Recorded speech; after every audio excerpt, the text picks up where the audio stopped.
A lot of you, including myself, really enjoy the Midwest Industries handguard. This is the Night Fighter on this rifle. We're gonna be talking about the brand new CRM HD handguard that they just released.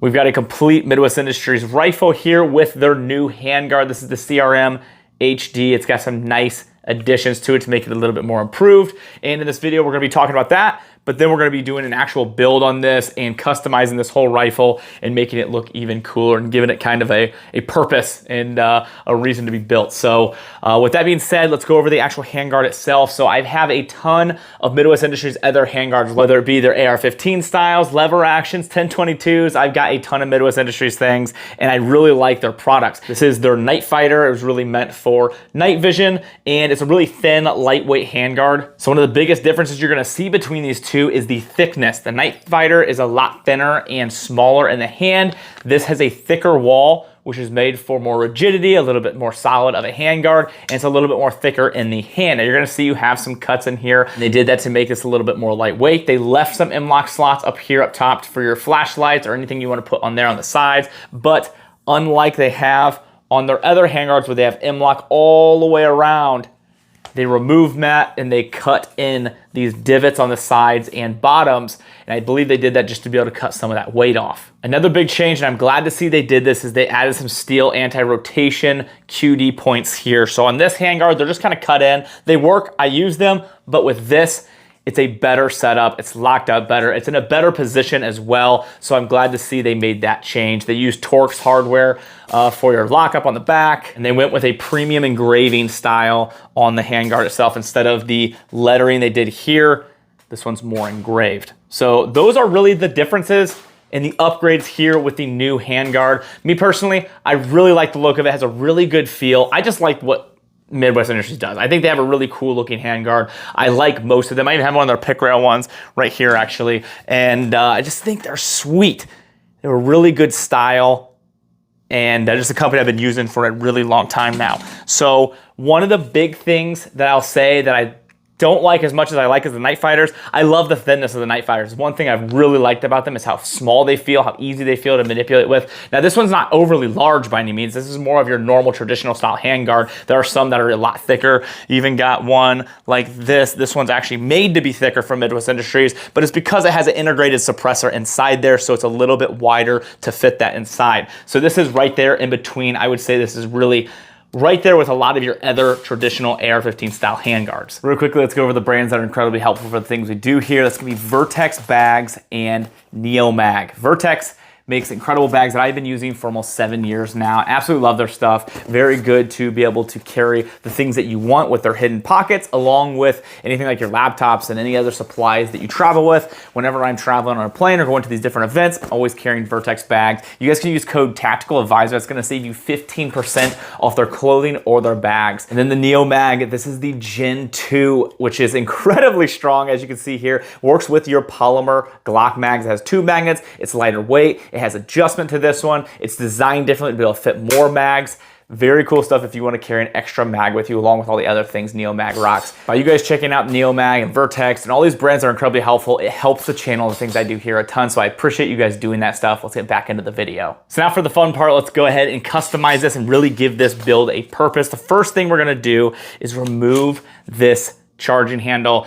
It's fine, it works, but there's better, and that's name is the Radian Raptor charging handle. These things are fantastic, and my go-to when I go to upgrade charging handles, it just gives you a wider purchase to be able to grab onto, ambidextrous, and it's a lot easier to use. That's just one of those sub $100 upgrades that you can do. Incredibly easy to do yourself, and it does make a pretty big difference. Next thing we're gonna do is change the grip. We're going with the Die-Free Co. Kung Fu grip, and then you've got the plug on the bottom there. That way you can put batteries or anything else you want in there, just some grip storage. So we'll throw that one on there because it has a better angle to it.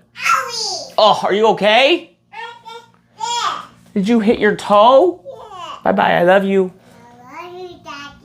That looks much better on there, especially with that angle. Now, one thing I found with these Die-Free Co grips that I didn't like, especially with these longer guns over time shooting at the range, is it can be a little bit uncomfortable because of the cut here. Design-wise, it looks really cool, but because of that cut, it doesn't have a really full grip on there. That's where these things come into play. You push that in there and it gives that grip the extra needed space you need to be able to fill that palm. So those are some simple, more budget option upgrades. Now let's go for something a little more fun, a little more on the price tag. We got a Griffin Armament HRT 556 suppressor. We're going to change the muzzle device out here so we can get this put on, but I think that's going to be a nice addition for this.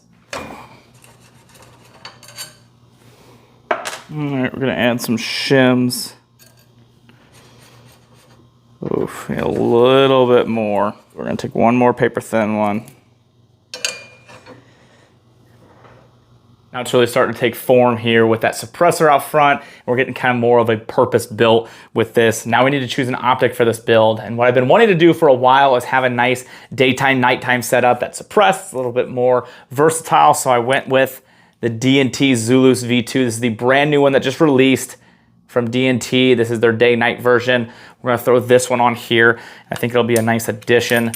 So we'll get all this loosened up. This new optic fixes some of the issues they had before with the throw lever and the eye relief. So all that is upgraded and a lot nicer in this one. We got 30 inch-pound torque for these. And if you don't have something like this, a torque wrench, invest in one. It is so important to be able to get the exact torque settings that you need. And there we go. We've got that set up. Now we'll be able to use this at nighttime. We've got that digital night vision, but also it's a daytime scope, and it has recording, which is kind of cool. So we'll be able to record what we do with this. We skipped ahead, added a couple things. We got the foregrip, that's a B5, and then the Noxon flashlight. I think this is a nice little setup for what it is. Very simple, nothing too crazy, just something I wanted to be able to go out on the property, be able to use day, night, whatever I needed. I think this optic will provide that along with the suppressor to make it a little bit quieter. I've been wanting to test this suppressor for a while. I've had this one for a little bit. It's waiting for the complete rifle. We're actually building a rifle kind of around the suppressor, the color and everything, so I'm really excited about that. But the rifle is not done yet because that color is pretty rare, so it's hard to get, so we're waiting for that to come in. So until then, we're gonna test it on this rifle and see how we like it. But I would love to hear you guys' thoughts on this and your thoughts on the new Handguard. How would you have set this up if you had a blank slate like this? If you guys are interested in helping out the channel, the things we do here, there's a lot of ways to do that. Down in the description is a link to my website. From there is a lot of other stuff on there that are helpful. And unfortunately, I just have to be pretty vague here on YouTube, is what it is. But check out Howitzer Clothing. They donate 5% of proceeds to charity, and they donated a ton of money so far, and they have a tactical advisor shirt, which is really cool, and I'd love for you guys to check that out. I normally like to end on a Bible verse, but today we're going to talk about something that's really helpful for your kids. It's our daily bread for kids, 365 devotions from Genesis to Revelation, and it's just easy to read, broken down stories from the Bible. It's so important to be able to get in that with your children, and allows them to be able to ask questions. So the younger ones might have more simple questions. The older ones might have a little more involved questions, but it always has Bible verses to go over along with just breaking down the stories pretty simply and easy for them to digest, but something that I recommend to try with them. And as always, make sure you look into this, make sure it follows the things you believe and it is Bible driven, but something that we found and that we've been doing with our kids. Other than that, I appreciate you all. Thank you so much.